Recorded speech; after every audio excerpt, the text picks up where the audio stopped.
Meus amados, abra, por favor, a palavra do Senhor mais uma vez. E agora será o texto que estaremos expondo nesta noite. Livro do profeta Jeremias, capítulo 29.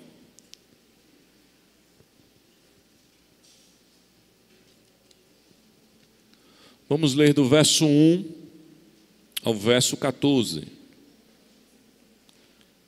Essa mensagem, meus amados irmãos, que eu quero expor ao coração de vocês nesta noite, ela vai ser dentro de um versículo-chave que está dentro desse contexto que nós vamos ler. O tema, ou melhor dizendo, o lema para o tema deste ano da nossa igreja.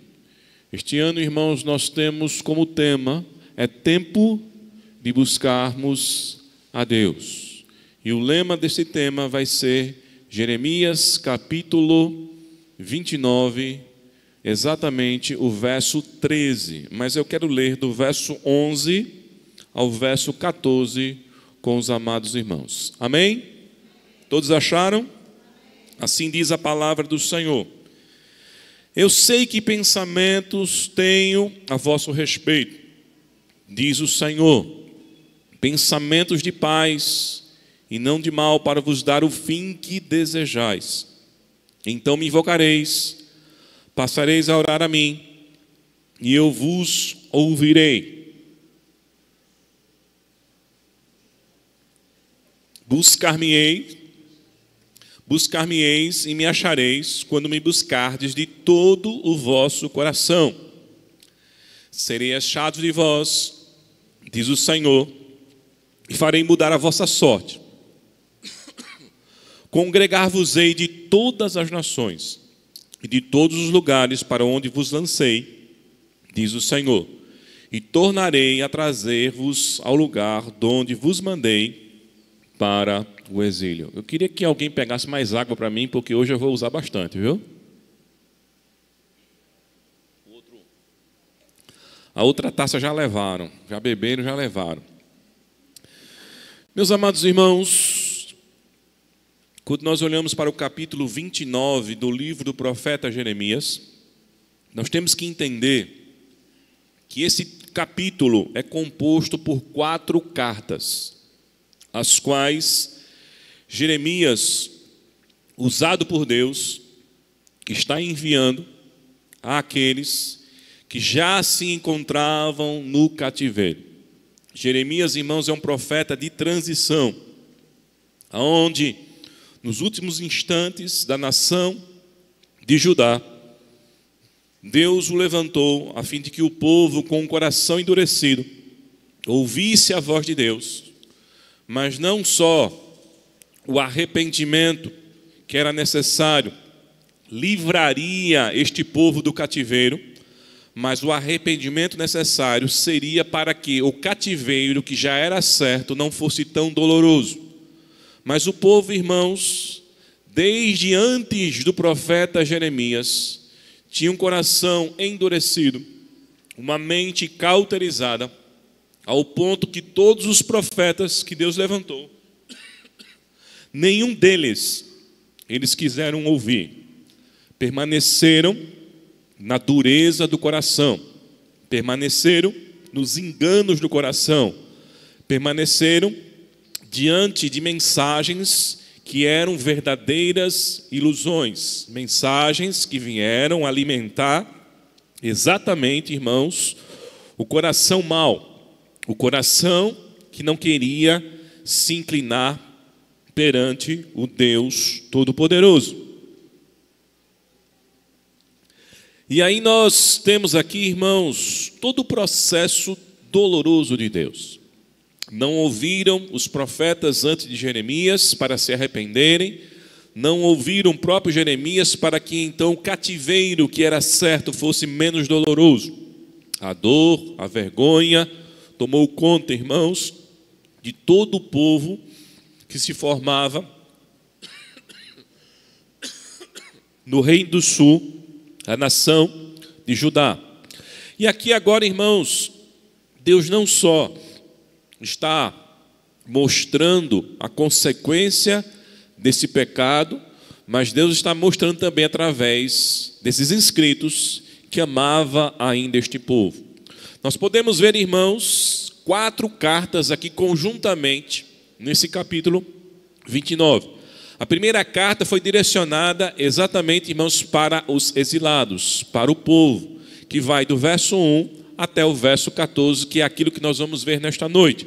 A segunda carta vai do verso 15 até o verso 23, que é justamente o confronto a esses falsos profetas.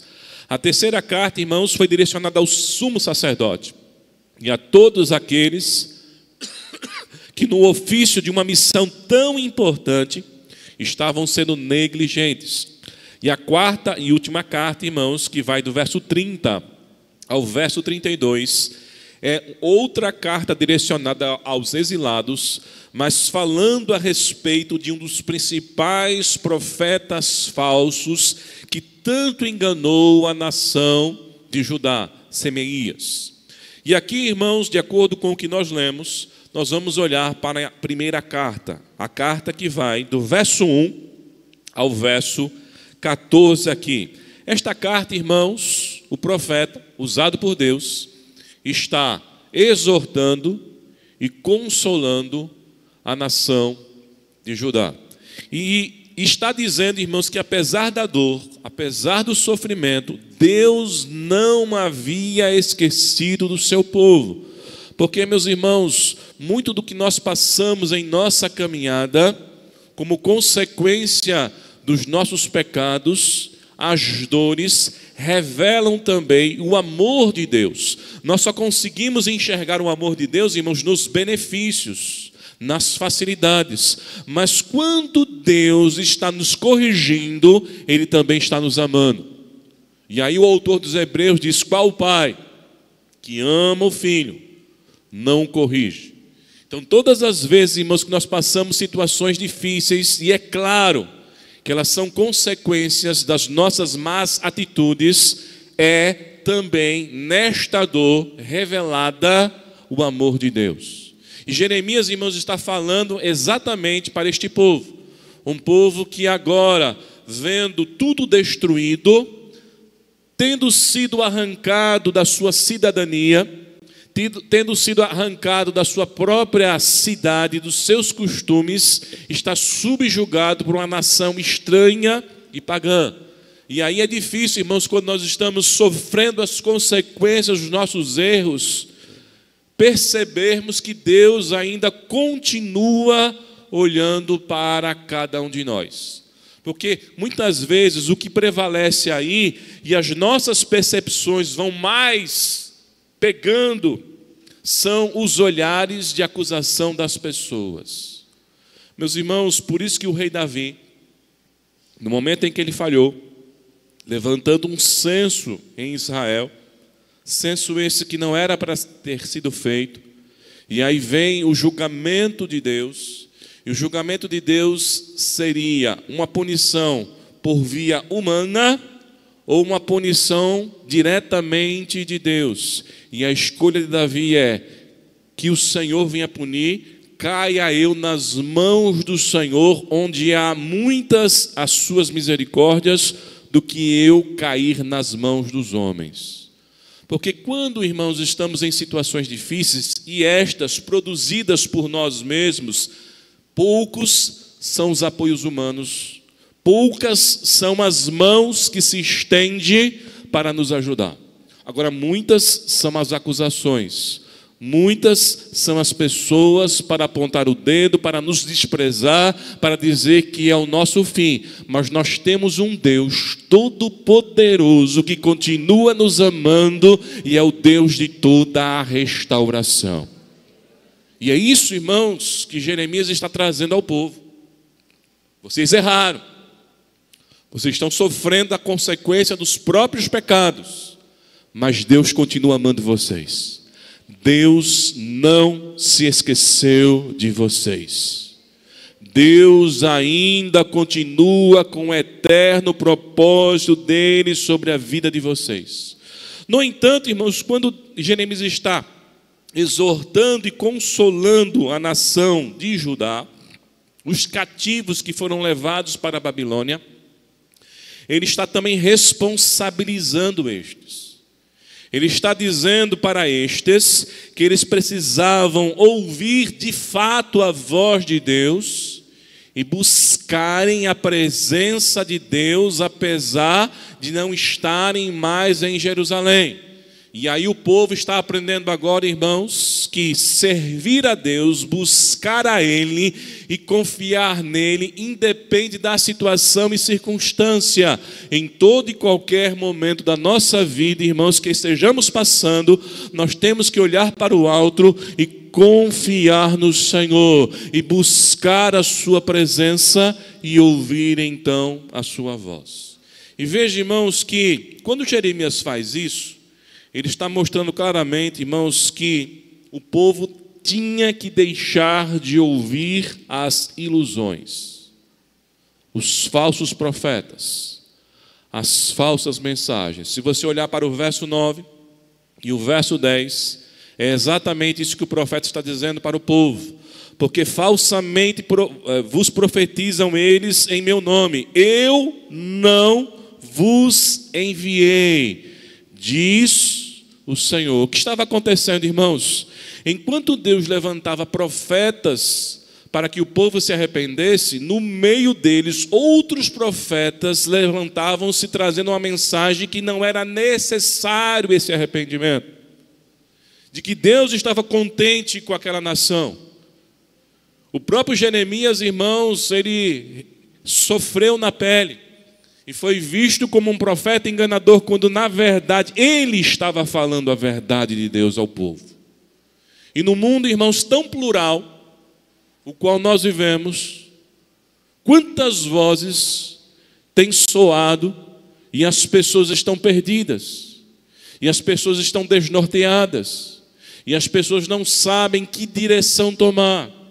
E quando, irmãos, nós ouvimos muitas vozes, nós temos que tomar cuidado com uma coisa, com o nosso coração, porque a tendência natural do nosso coração é querer ouvir aquilo que lhe agrada, é querer ouvir palavras que são prazerosas, é querer ouvir e receber da parte de Deus aprovação, quando na verdade nós precisamos ouvir primeiramente da parte de Deus a sua desaprovação ao nosso respeito.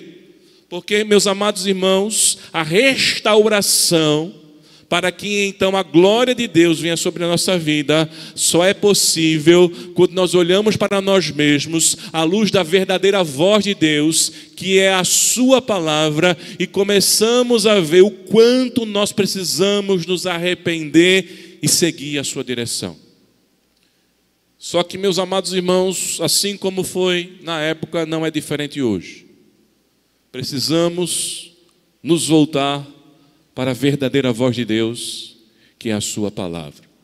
Não adianta você ouvir uma mensagem que te agrada. Não adianta ouvir uma mensagem que talvez aprove a sua conduta, que talvez tire as tuas culpas, se essa não é a voz de Deus falando ao seu coração. Jeremias está sendo usado aqui, irmãos, porque antes do cativeiro havia engano, e depois do cativeiro continuavam ainda esses profetas enganando o povo. Se você olhar para o verso 10, irmãos, Jeremias é claro ao trazer a mensagem de Deus, dizendo o seguinte: vocês vão passar 70 anos no cativeiro. Essa é a palavra de Deus. Enquanto os falsos profetas estavam dizendo: calma, daqui a pouco a gente sai, daqui a pouco Deus vai fazer um milagre, isso é passageiro, isso é momentâneo, mas Deus está dizendo: este é o remédio amargo que vocês têm que tomar e não tem como evitar. O cativeiro, irmãos, na verdade era cura para toda a maldade do coração de uma nação que quebrou a aliança, o pacto com Deus, principalmente uma nação que mergulhou na idolatria.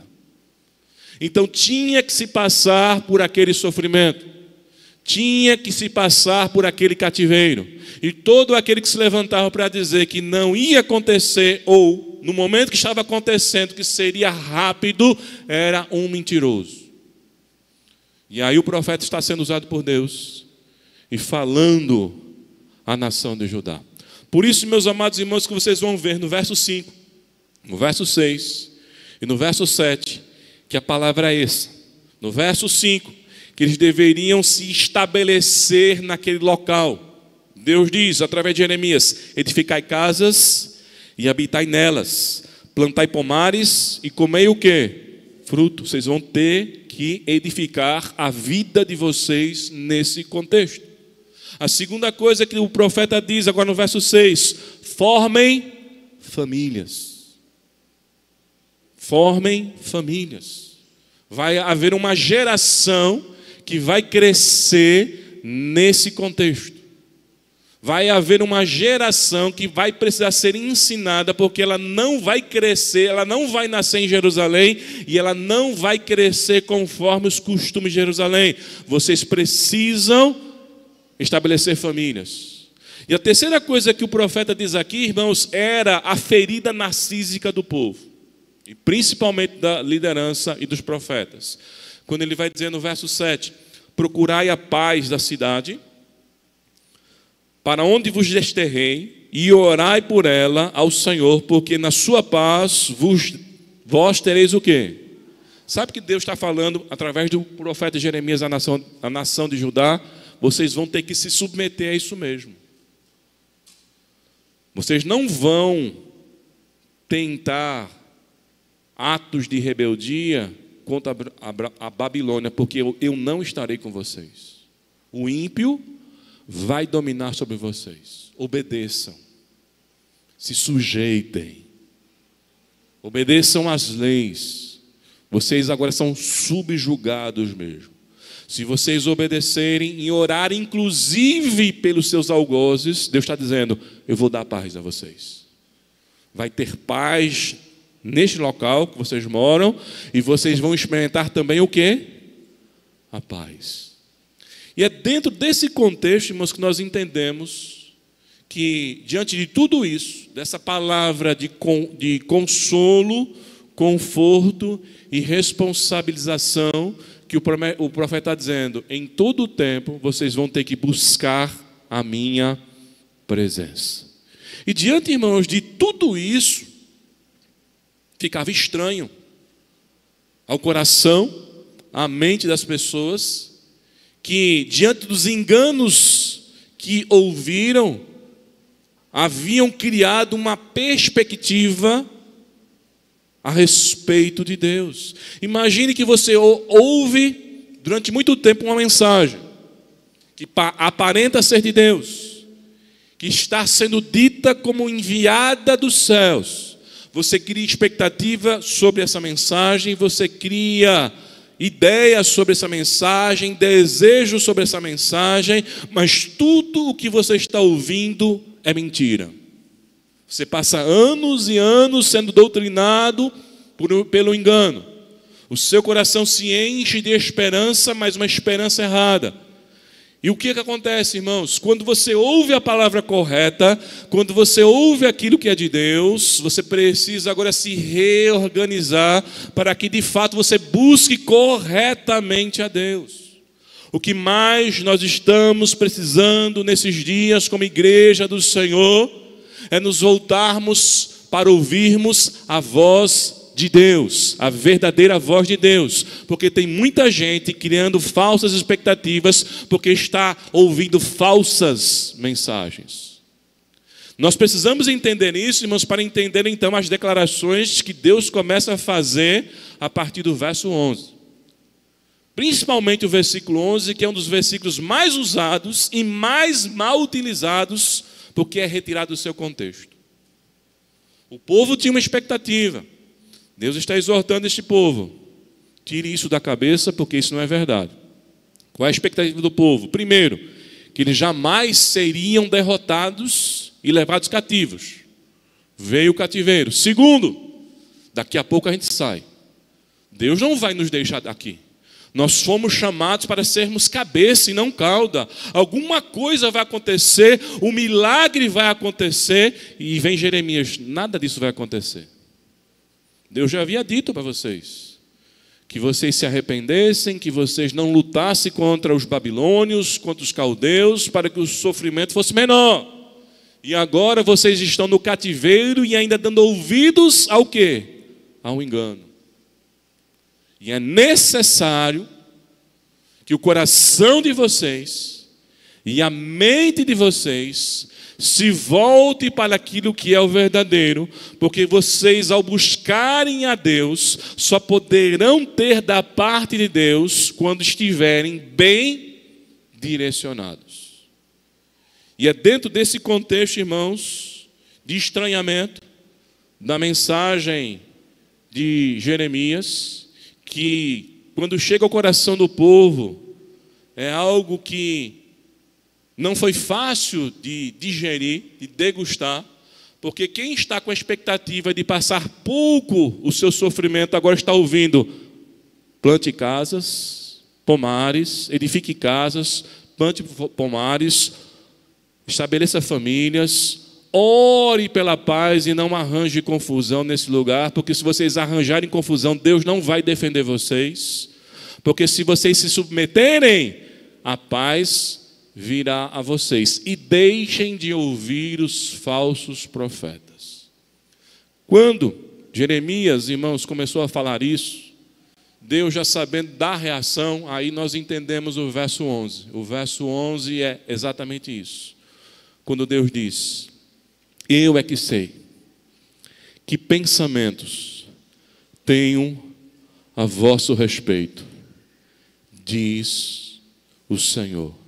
E a primeira lição, irmãos, que nós tiramos aqui para a nossa vida a respeito desse tempo que Deus nos concede para buscarmos a sua presença, é que nós devemos buscar a presença de Deus na confiança de que Ele tem o melhor para a nossa vida. Diga ao seu irmão: Deus tem o melhor para você. Diga outra vez: Deus tem o melhor para você. Agora diga uma segunda coisa para o seu irmão: o melhor não é aquilo que você define como sendo o melhor. Diga ao seu irmão.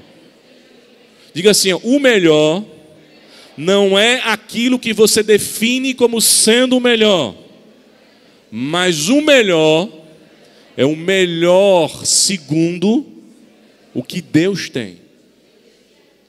Existe uma canção, e uma frase dessa canção especificamente, que muitos estão usando até em outras canções, que diz o seguinte: o melhor de Deus está por vir.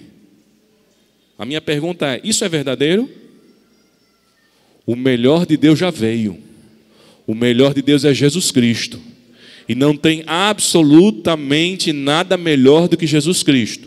Quando você pensa que bênçãos são melhores do que Cristo, você não entendeu o que é o melhor de Deus na sua vida. O grande problema, irmãos, do ser humano, que foi de Judá e que às vezes também é o nosso, é que nós queremos a nossa definição de melhor e não a de Deus.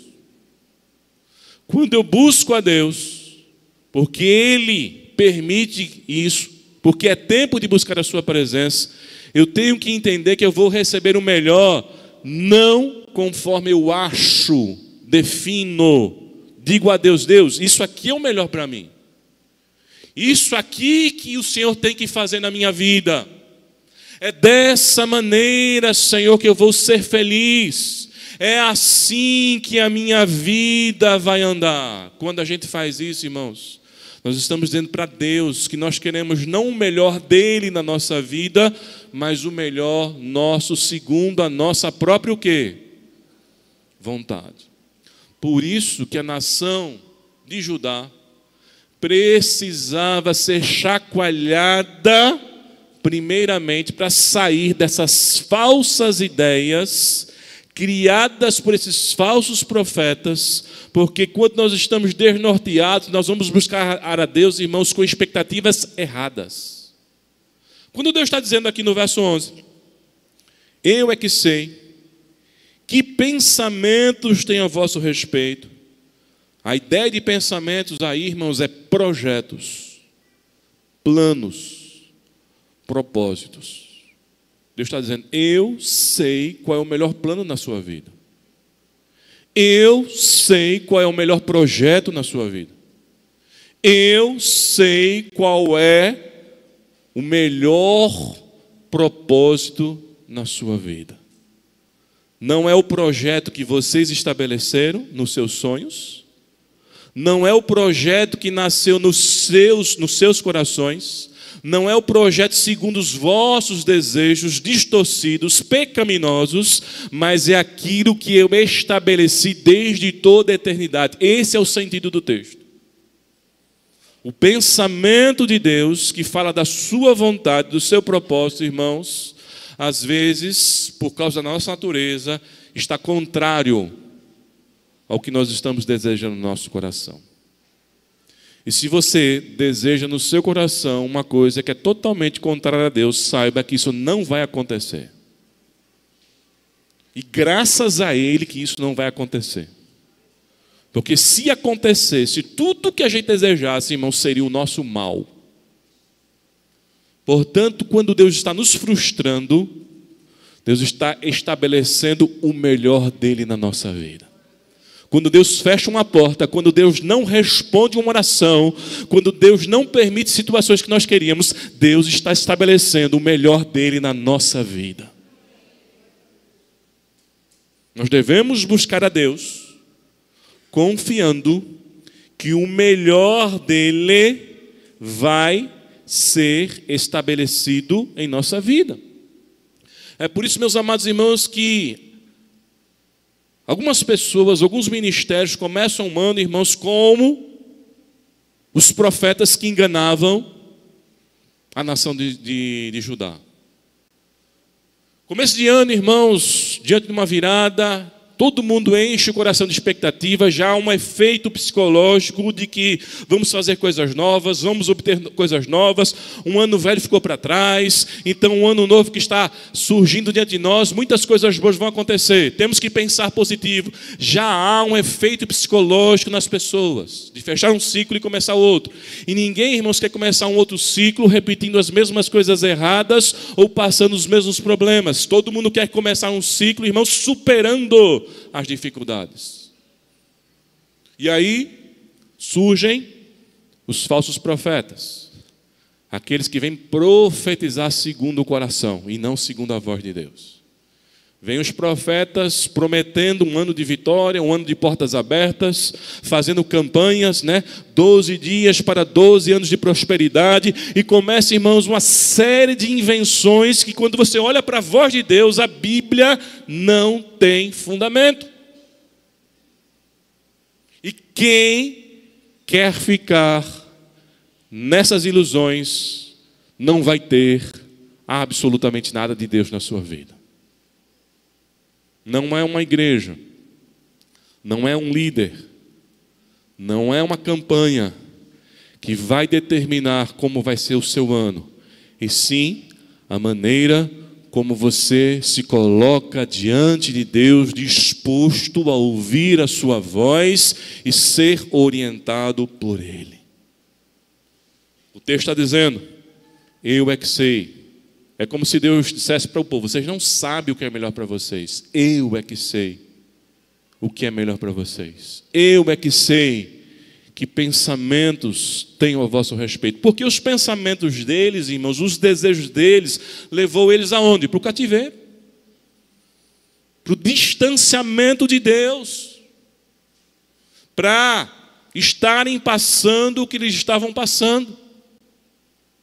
Mas os pensamentos de Deus, irmãos, a vontade do Senhor, conforme o próprio apóstolo Paulo definiu em Romanos 12, que é bom, perfeito e agradável, irmãos, nada tem a ver com isso. E Deus está deixando claro aqui no texto, que o povo deveria, irmãos, entender que apesar da frustração de não ter conforme a expectativa, esses pensamentos eram pensamentos de paz, esses pensamentos não eram mal para eles, esse pensamento era para dar um fim abençoado na vida deles. Irmãos, uma coisa extremamente difícil para nós como igreja e seres humanos, cujo coração é decaído, é fazer uma oração simples, mas que para nós se torna muito penosa. É a oração: Senhor, seja feita a tua vontade. Jesus, no Getsemane, orou, derramando gotas de sangue, angustiado, dizendo: Pai, se possível, afasta de mim este cálice. O que é que Jesus está dizendo? Eu não quero morrer. Eu não quero sofrer. Eu não quero ir à cruz. A vontade humana. Jesus deixou claro. Mas o que é que Jesus fez? Contudo, não seja feito a minha vontade, mas o quê? A tua vontade. Buscar a Deus é exatamente isso, irmãos. É entender que no meio da caminhada, os nossos projetos de vida serão alterados, as nossas metas serão redirecionadas, os nossos desejos vão ser necessários ser transformados. E quantas pessoas não querem isso para a sua vida? Mas a segunda lição que nós tiramos aqui desse texto, irmãos, a respeito de buscarmos a Deus, porque é tempo para isso, é que essa busca deve ser feita na certeza de que Ele vai nos ouvir. Olha o verso 11, o que é que diz o verso 11? Então, e essa palavra aí, irmãos, é importante. Então o quê? Depois que vocês entenderem os meus pensamentos e não os vossos, depois que vocês buscarem a minha vontade e não a vossa, olha o que Deus vai dizer: então orareis, então me invocareis e passareis a orar a mim, e eu vos o quê? Ouvirei. Nós devemos buscar a Deus, irmãos, na certeza que Ele nos ouve. Mas qual é a condição de Deus ouvir a oração? Quando a oração está sendo feita conforme a vontade dEle. Orar significa, irmãos, fazer com que prevaleça a vontade de Deus e não a nossa vontade. Orar significa se alinhar à vontade do Senhor. Essa questão que você acha que porque você se diz filho, e é porque nós fomos adotados em Cristo Jesus e passamos a ter direitos, mas isso não nos faz pressionar Deus, constranger Deus, mudar os planos de Deus. Irmãos, a oração tomou uma dimensão tão distorcida que as pessoas acham que basta abrir a boca e determinar e Deus vai fazer conforme Ele está dizendo.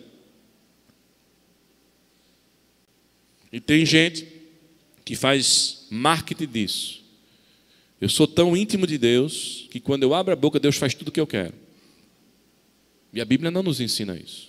Se você abrir, irmãos, em 1 João, capítulo 5, verso 24, o apóstolo João, na sua epístola, quando fala sobre a certeza, que ele chama de confiança, a respeito da oração, ele vai dizer da seguinte maneira: e esta é a confiança que temos nele, que se pedirmos alguma coisa, segundo o quê? Segundo o quê, irmãos? A sua vontade, Ele o quê? Nos ouve. Quando nós oramos, e a nossa oração está se encaixando com o que Deus já determinou, vai acontecer. Deus vai concretizar, Deus vai fazer, mas Deus vai fazer por quê? Porque eu pedi só? Não, porque Ele desejou fazer isso em nossa vida.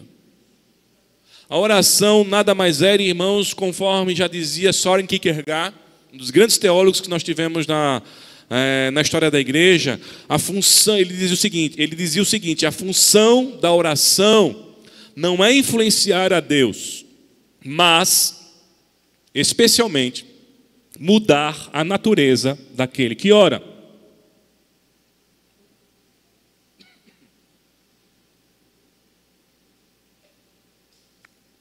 Quando nós oramos, nós estamos nos adequando à vontade de Deus. Meus amados irmãos, se Deus fizesse tudo o que a gente quer, se inclinasse aos nossos desejos, Ele deixaria de ser Deus.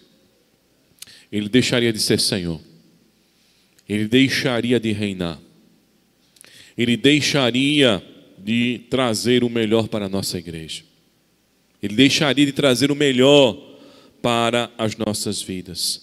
Então, a confiança que nós temos, irmãos, de que quando nós vamos buscar, nós vamos orar, nós vamos ter os ouvidos de Deus abertos, está no fato de nós entendermos que a vontade dEle é que prevalece. Mas em terceiro lugar, irmãos, devemos buscar a Deus, porque isso é uma realidade. Deus nos dá esse momento, porque é tempo de buscarmos a sua presença, mas a maneira como nós buscamos a Deus é extremamente importante. Veja, o que é que Deus está dizendo à nação de Israel? Primeiro, orientando o povo que estava mal orientado. O povo só poderia buscar a Deus a partir do momento que estivesse agora direcionado. Mas veja, irmãos, que o verso 13 vai dizer que nós não só temos que estar bem direcionados. O verso 13 vai dizer que nós temos que ter agora verdadeiras motivações no nosso coração. O verso 3 diz: buscar-me-eis e me achareis quando o quê? Me buscardes de todo o vosso coração. A expressão aí no original hebraico significa, irmãos, intensidade, entrega contínua de uma vida que se prostra e busca a coisa mais importante da sua sobrevivência. É dessa maneira que nós devemos buscar a Deus. Nós não podemos buscar a Deus, irmãos, superficialmente. Como aquela pessoa que ora quando dá, aparece na igreja quando tem tempo. Nós não podemos buscar a Deus, irmãos, de forma circunstancial. Apareceu o problema, apareceu a crise, estou enfrentando uma dificuldade, corre para a igreja, dobra o joelho, fecha a porta do quarto e vai orar. Nós não podemos buscar a Deus, irmãos, de forma interesseira. É quando eu vou fechar um negócio e eu vou para a igreja. Vou até dar o dízimo para dar certo o negócio. Quantos de nós não estamos vivendo assim, irmãos? Buscamos a Deus de vez em quando, buscamos a Deus só nas nossas crises, ou buscamos a Deus por interesse. Estou querendo casar, quem sabe Deus vai dar uma ajudinha. Vai chegar o final do ano, vem o Enem, o seriado, eu vou buscar a Deus, eu vou me firmar na igreja, porque este ano é ano de vestibular. Uma promoção está para surgir no trabalho. Vou orar mais, buscar a Deus, mas depois que as coisas acontecem, Deus é esquecido. Meus irmãos, Deus está dizendo para a nação de Judá, e diz para nós também: buscar-me-eis, e vocês só vão me achar quando vocês me buscarem de todo o vosso coração.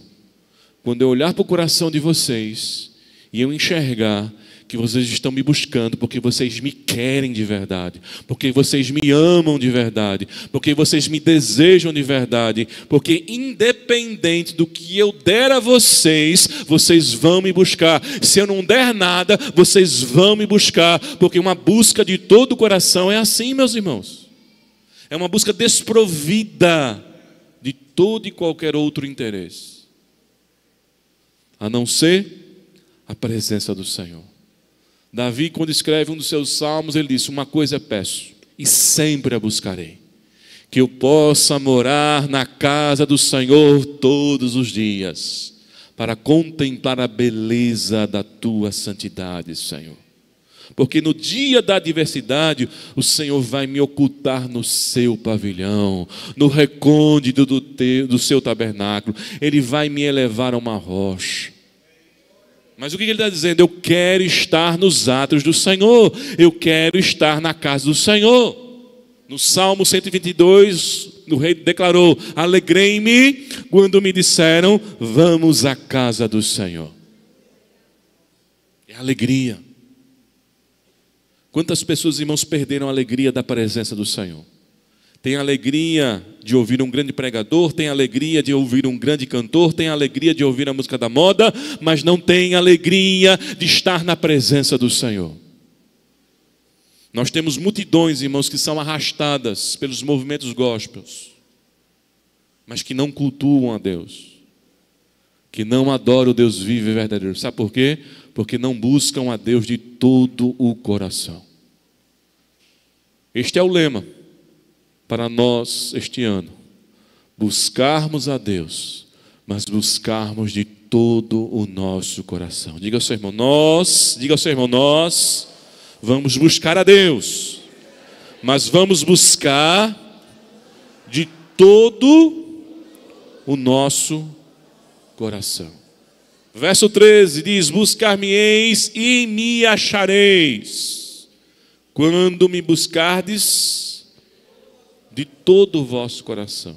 Muitas pessoas, irmãos, não estão buscando de todo o coração porque não querem achar Deus. A motivação do seu coração não é intimidade com Deus, não é relacionar-se profundamente com Deus. A motivação do coração são aquelas que eu falei: resolver situações, ter vantagens. Mas Deus nos chama para buscarmos com intensidade. Mas em quarto e último lugar, irmãos, devemos buscar a Deus, porque Ele ainda se permite ser achado.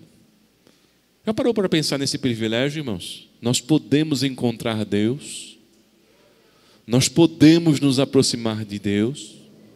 Olha o que ele diz no verso 14: como consequência de estarmos bem orientados e motivados. Ele vai dizer, verso 14: serei achado de vós, diz o Senhor, e farei mudar a vossa sorte, congregar-vos-ei de todas as nações e de todos os lugares para onde vos lancei, diz o Senhor, e tornarei a trazer-vos ao lugar de onde vos mandei para o exílio. Quando nós, de fato, irmãos, buscamos a Deus, e entenda aqui, irmãos, essa busca em que nós o encontramos, nós o achamos como algo que vai para além da formação de um conceito meramente intelectual a respeito de Deus. Tem gente que busca a Deus e encontra uma boa teologia.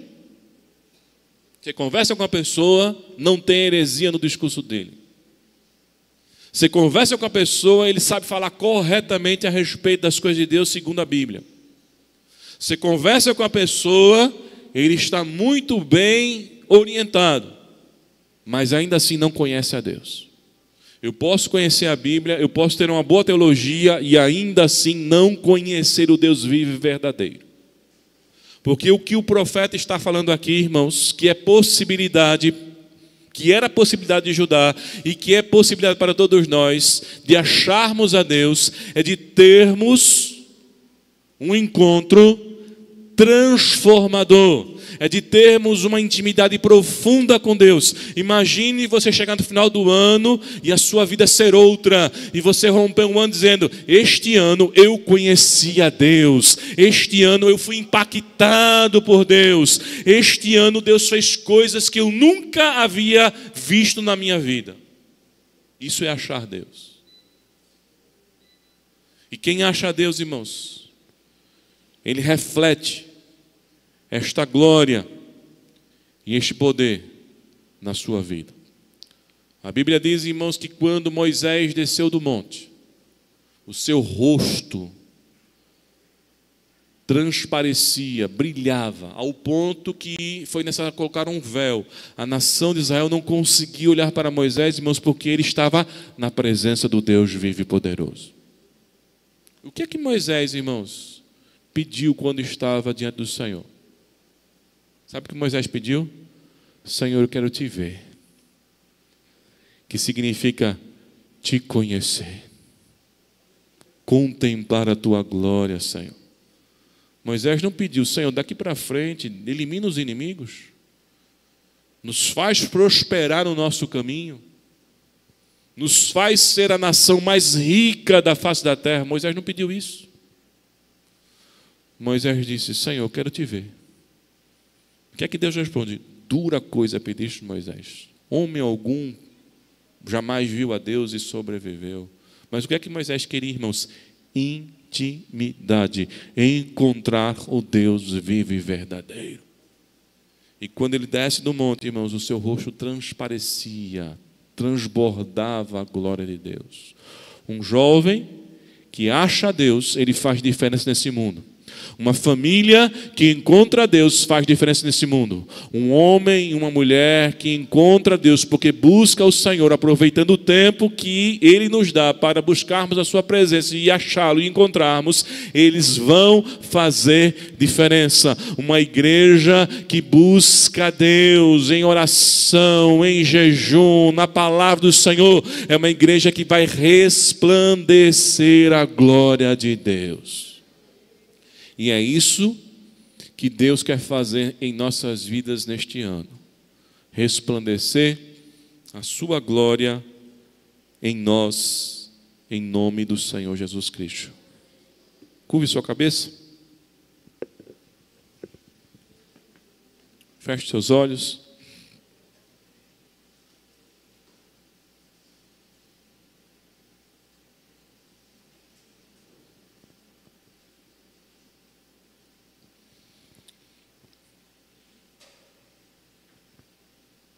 Vamos orar? Há o desejo no seu coração de buscar a Deus? Faço essa pergunta para que você faça essa análise no seu coração. É tempo de buscarmos a Deus. O que é que você vai buscar este ano?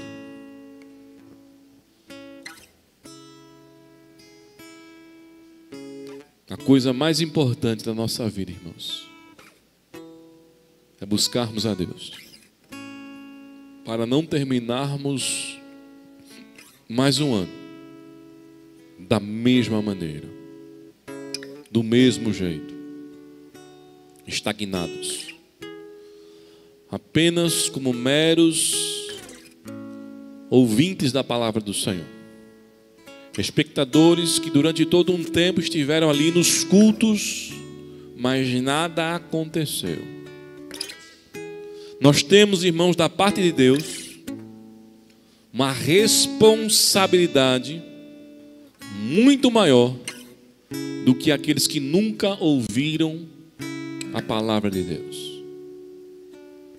Porque entrarmos na igreja, ouvirmos a palavra do Senhor e sairmos indiferente à voz de Deus, só está revelando a dureza do nosso coração. Mas hoje, Deus fala a nós que é tempo de buscarmos a sua presença, é tempo de buscarmos a sua face. É tempo de nós dobrarmos o nosso joelho, é tempo de nós clamarmos a Ele, é tempo de nós colocarmos a nossa vida no altar, é tempo de nós derramarmos o nosso coração com todo o nosso ser diante dele. Nós temos as certezas que a palavra do Senhor nos mostrou aqui. Ele vai nos ouvir. Ele vai se permitir ser achado por cada um de nós. A vida cristã, irmãos, não é só uma teoria. A vida cristã, irmãos, é a verdadeira orientação da palavra de Deus que nos norteia, mas uma experiência pessoal que cada um de nós precisa ter diante do Senhor. E Ele nos conhece perfeitamente. E eu queria que você fizesse essa oração nesta noite. Todos aqueles que estão dispostos a buscarem a Deus, fiquem em pé, em nome de Jesus. Colocarem como um propósito, como uma meta, como um desafio este ano, buscar a Deus como você nunca buscou na sua vida. Fique em pé. E vamos orar ao Senhor, para que o Senhor nos ajude. Senhor, aqui estamos, depois de ouvirmos a Tua palavra. Aqui nós estamos, depois de ouvirmos a Tua voz.